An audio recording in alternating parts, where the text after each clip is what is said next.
Salam luar biasa dahsyat. Pernahkah kamu melihat laporan target penjualan yang stagnan? Namun, secara insting, kamu tahu ada potensi pasar yang belum tersentuh. Kamu tidak sendirian. Selamat datang di Radar Ekonomi, memetakan fakta di balik angka. Halo sahabat semua, selamat datang kembali di channel ini. Dan hari ini kita akan membahas secara mendalam laporan terbaru dari World Economic Forum, yaitu Future Jobs of Report 2025. Materi ini menjelaskan bahwa antara tahun 2025 sampai dengan 2030, pasar kerja tidak sedang hancur, melainkan sedang menuntut keterampilan jenis baru seperti penggunaan kecerdasan buatan atau AI dan keahlian untuk industri ramah lingkungan. Jika kamu menonton dan menyimak video ini dari awal sampai dengan akhir, kamu akan mengerti bahwa apa keahlian yang harus kamu pelajari agar pendapatan dan bisnis kamu tetap aman dan terus bertumbuh dalam 5 tahun ke depan. Mari kita mulai pembahasannya. Judul pembahasan kita hari ini adalah Transformasi Pasar Kerja Global 2025-2030. Di sini menekankan pada upaya membedah makro tren yang membentuk ulang masa depan bisnis dan pekerjaan. Banyak orang membaca kata transformasi dan membentuk ulang, lalu pikiran mereka langsung memunculkan asumsi bahwa mereka akan kehilangan pekerjaan dan situasi akan menjadi sangat sulit. Mari kita definisikan ulang kata transformasi. Transformasi bukanlah sebuah proses perusakan, melainkan sebuah proses pembaruan sistem lama menjadi sistem yang lebih efisien. Jika kamu melihat ini sebagai ancaman, kamu akan diam saja dan akan tertinggal. Tetapi, jika kamu melihat ini sebagai proses pembaruan operasional bisnis, kamu akan mulai mencari tahu apa yang harus kamu perbarui dalam diri kamu untuk menyesuaikan diri dengan arah pasar. Kita melihat data tentang konvergensi tekanan makroekonomi yang secara bersamaan sedang membentuk ulang pasar kerja global. Pengusaha mengidentifikasi ada 3 pendorong utama transformasi bisnis ini. Yang pertama, sebanyak 60% pengusaha itu menyoroti perluasan akses digital. Kedua, 50% pengusaha melihat kenaikan biaya hidup dan inflasi sebagai pendorong. Ketiga, 47% pengusaha terdorong oleh peningkatan upaya pengurangan emisi karbon. Sebagian besar masyarakat awam menyalahkan inflasi dan aturan lingkungan ini sebagai penyebab perusahaan mengurangi jumlah karyawan. Mari kita ubah fokusnya. Alih-alih melihatnya sebagai beban acak, sadarilah bahwa inflasi dan biaya hidup tinggi justru memaksa perusahaan untuk mencari metode operasional yang lebih hemat. Perluasan akses digital yang mencapai angka 60% adalah cara perusahaan menghemat biaya tersebut. Jadi, digitalisasi bukan datang untuk menggeser manusia, melainkan diimplementasikan karena perusahaan harus bertahan dari biaya yang terus naik.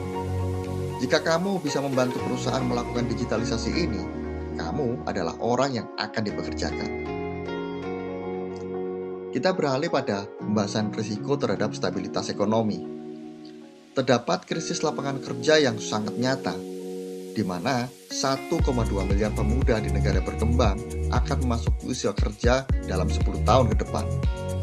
Namun, proyeksi penciptaan lapangan kerja hanya mencapai 420 juta. Ini berarti ada 800 juta individu yang terancam tertinggal dalam ketidakpastian ekonomi. Di samping itu, ada kerugian dari fragmentasi ekonomi di mana pembatasan perdagangan global berlipat ganda antara tahun 2020 dan 2024. Hal ini membawa risiko menengah yang sangat parah pada pertumbuhan global dan kerjasama antar negara.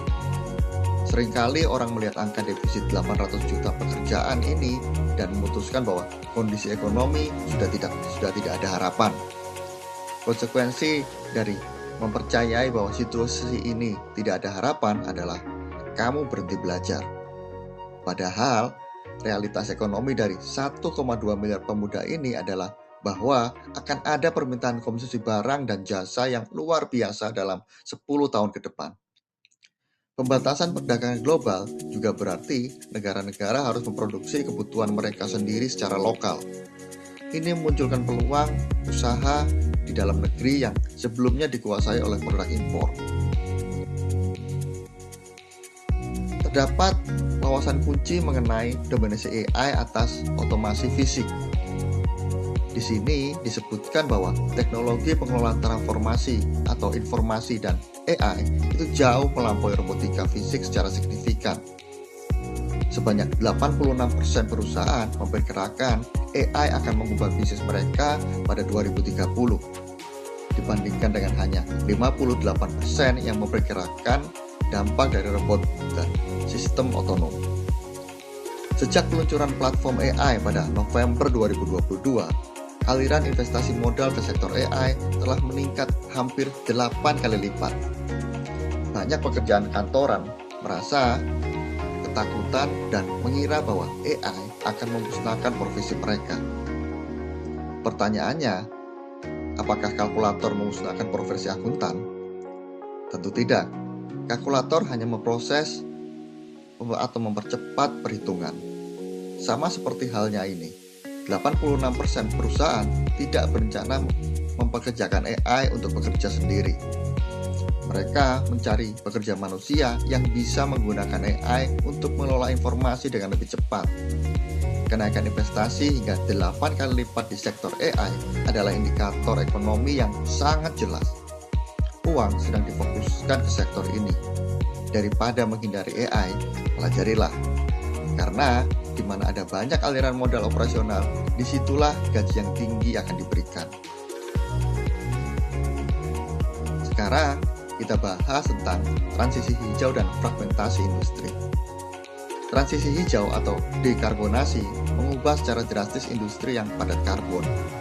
Sebanyak 71% pengusaha di sektor otomotif dan kedirgantaraan, serta 69% pengusaha di sektor pertambangan dan logam itu memproyeksikan perombakan operasional yang sangat signifikan. Sementara itu, sektor yang berfokus domestik seperti sektor pendidikan sangat terisolasi dari ketegangan geopolitik dan mencatat ekspektasi dampak kurang dari 14%. Banyak pihak mengeluh bahwa aturan dekarbonasi ini hanya memperumit proses bisnis.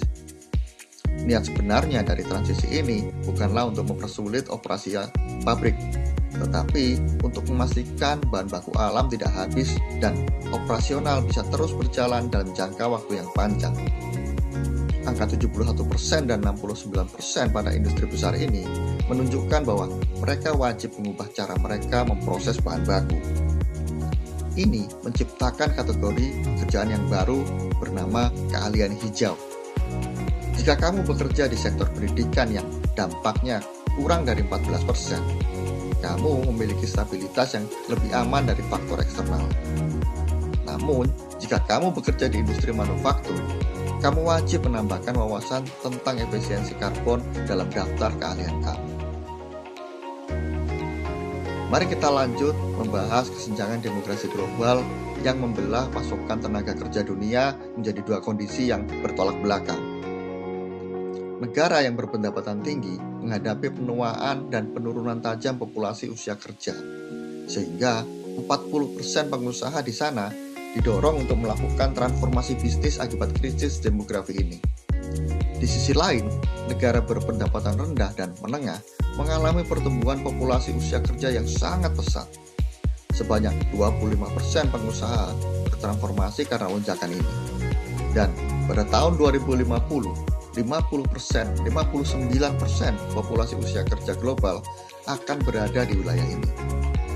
Banyak orang merasa bahwa penuaan populasi adalah tanda kemunduran sebuah negara secara total. Konteks penuaan ini hanya berlaku pada kuantitas fisik, bukan kualitas ekonomi. Bagi negara maju, ketiadaan tenaga kerja manusia memaksa mereka menciptakan perangkat lunak otomatis yang canggih.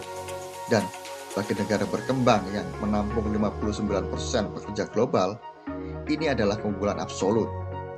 Tenaga kerja yang sangat banyak ini siap mengoperasikan perangkat lunak yang diciptakan oleh negara maju tersebut. Jika kita memposisikan diri di tengah, ini adalah perpindahan tugas operasional secara global yang saling melengkapi. Kita bisa melihat implikasi dan tindakan berupa respons strategis dari para pengusaha untuk menghadapi populasi menua. 79% pengusaha mempercepat otomasi proses dan 60% memprioritaskan transaksi atau transisi karyawan mereka saat ini menuju ke peran yang baru. Untuk menghadapi pertumbuhan populasi, 92% pengusaha berfokus penuh pada strategi reskilling atau pelatihan ulang dan upskilling atau peningkatan keterampilan. Kemudian, untuk menghadapi transisi hijau, terjadi defisit keterampilan kritis, di mana permintaan keterampilan hijau naik 22% antara 2022 sampai 2023. Namun, pasokan pekerjaan berkeahlian hanya naik 12%. Seringkali kita merasa marah ketika perusahaan mulai mengotomasi pekerjaan, menganggap pengusaha hanya memikirkan laba semata. Coba lihat dari sisi pengusaha. Angka 60% pengusaha yang memprioritaskan transisi karyawan itu membuktikan bahwa mereka sebenarnya ingin mempertahankan karyawan yang sudah ada, dengan syarat karyawan tersebut mau belajar peran baru. Bahkan 92% pengusaha bersedia fokus pada pelatihan ulang untuk karyawan mereka. Dan perhatikan defisit keterampilan hijau yang permintaannya naik 22%, sedangkan pekerjaannya hanya bertambah 12%. Ada kekurangan pekerja sebanyak 10% di sini. Ini adalah informasi pasti. Jika kamu mengeluh sulit mencari kerja, itu karena kamu melamar di sektor yang sudah penuh, bukan di sektor transisi hijau yang sedang kekurangan orang. Akhirnya, kita sampai pada ringkasan mengenai peta jalan menuju 2030. Di sini dirangkum 3 hal utama. Pertama, adanya tekanan konvergen di mana bisnis ditransformasi secara simultan oleh akses digital, inflasi, dan desakan transisi hijau yang merombak rantai pasok. Kedua, epicentrum teknologi di mana kecerdasan buatan atau AI memimpin transformasi global secara absolut dan melampaui otomasi fisik berkat investasi finansial yang sangat masif. Ketiga, ada imperatif keterampilan, yaitu keberhasilan ekonomi di masa depan sepenuhnya bergantung pada penutupan kesenjangan. Otomasi di negara yang mengalami penuaan, peningkatan keterampilan secara massal di negara berkembang, dan pemenuhan kebutuhan tenaga kerja hijau. Jika kamu menyimpulkan bahwa tuntutan masa depan ini terlalu berat bagi individu biasa, ingatlah bahwa semua perusahaan saat ini juga sedang belajar beradaptasi dengan ketiga hal ini. Perusahaan dan individu sama-sama memulai pembaruan ini secara serentak. Ini menempatkan kamu di garis awal yang sama dengan yang lainnya. Keberhasilan finansial kamu sepenuhnya ditentukan oleh seberapa cepat kamu melakukan peningkatan keterampilan di bidang AI dan keahlian ramah lingkungan ini. Semua data dari Future of Job Report ini menunjukkan satu arah yang jelas. Masa depan ekonomi tidak menghancurkan pekerjaan, tetapi hanya memindahkan arah pendanaan dan jenis keterampilan yang dihargai mahal. Saya sangat merekomendasikan kamu untuk menonton ulang video ini dari awal hingga akhir agar kamu dapat mencatat dengan pasti area keahlian apa yang perlu kamu pelajari mulai hari ini. Terima kasih sudah menyimak analisis mendalam ini hingga akhir. Ingat untuk tekan tombol like, share video ini ke rekan kerja dan kerabat kamu agar mereka juga memiliki persiapan yang matang. Subscribe agar kamu tidak tertinggal analisis ekonomi lainnya, dan berikan komentar di bawah mengenai keterampilan baru apa yang akan kamu pelajari bulan ini. Sahabat semua, kekayaan sejati bukanlah tentang berapa banyak uang yang kamu miliki saat ini, melainkan seberapa cepat kamu mampu belajar dan beradaptasi dengan perubahan zaman. Sampai jumpa di video selanjutnya.